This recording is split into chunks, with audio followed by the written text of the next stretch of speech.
baksam gül olurdum yüzüne.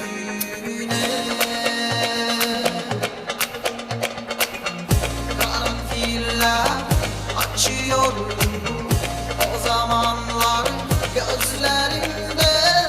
Bir baksam gül olurdum yüzüne.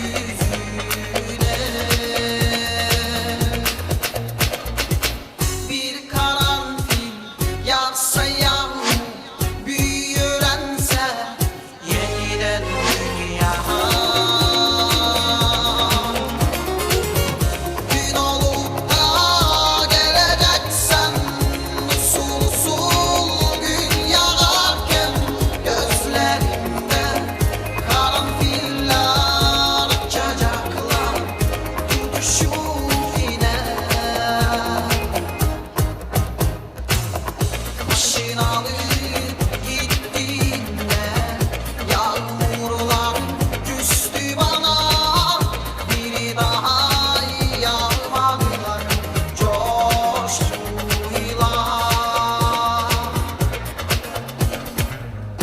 Başın alıp gittiğinde yağmurlar küstü bana. Bir daha yağmadılar coşkuyla.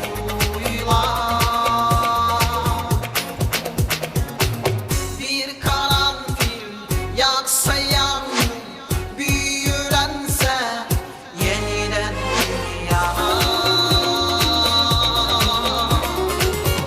Gün olup da geleceksen usul usul gün yağarken gözlerimde karanfiller açacaklar tutuşup.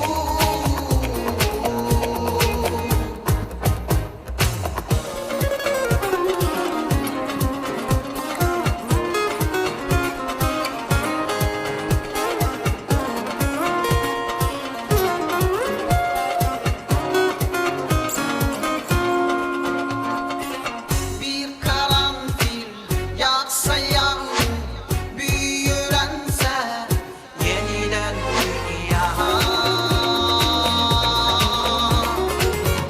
Gün olup da geleceksen usul usul gün yağarken gözlerimde karanfiller açacaklar tutuşup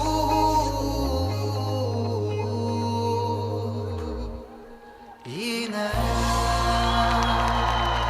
Амоскурила Волода, Анатолий Бурдашов.